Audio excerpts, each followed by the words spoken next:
I quit my regular job years ago, wrote 2 best-selling books, and have been hired to fly to Brussels to speak about ideas from those books.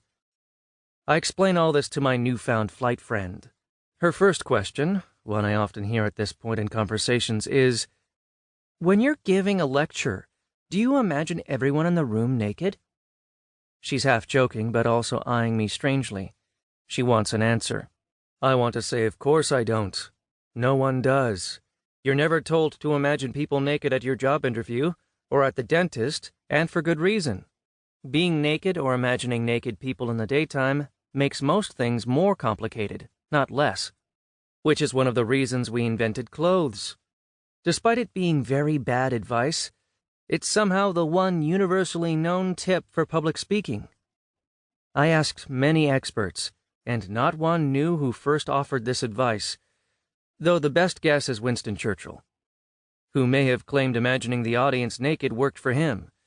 But he was also known for drinking a bottle of champagne and a fifth of brandy or more a day. With that much alcohol, you might need to imagine people naked just to stay awake. For us mere mortals, Churchill had an amazing tolerance for alcohol. You wouldn't find a single public speaking expert recommending thoughts of naked people, nor a fifth of brandy.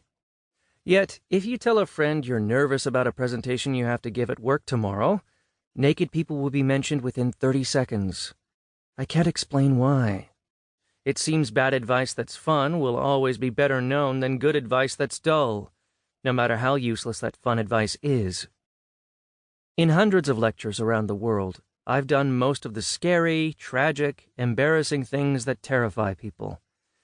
I've been heckled by drunken crowds in a Boston bar. I've lectured to empty seats and a bored janitor in New York City.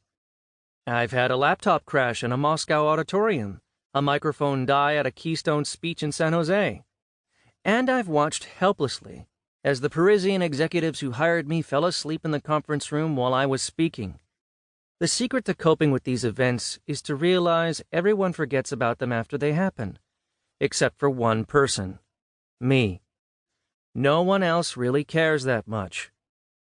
When I'm up there speaking, I remind myself of the last time I was in row 25 of the auditorium, or in the corner of a boardroom, or back in some stupid class in high school, desperately trying not to daydream or fall asleep. Most people listening to presentations around the world right now are hoping their speakers will end soon. That's all they want. They're not judging as much as you think, because they don't care as much as you think. Knowing this helps enormously. If some disaster happens, something explodes, or I trip and fall, I'll have more attention from the audience than I probably had 30 seconds before. And if I don't care that much about my disaster, I can use the attention I've earned and do something good with it. Whatever I say next, they are sure to remember. If nothing else, my tragedy will give everyone in the audience a funny story to share.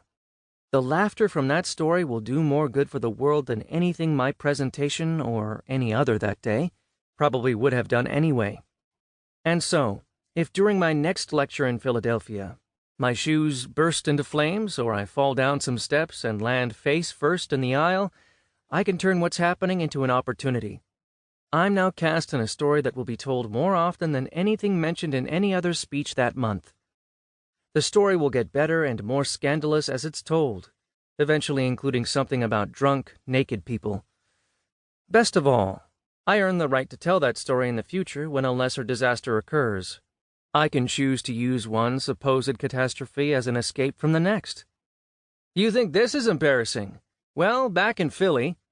And on it goes.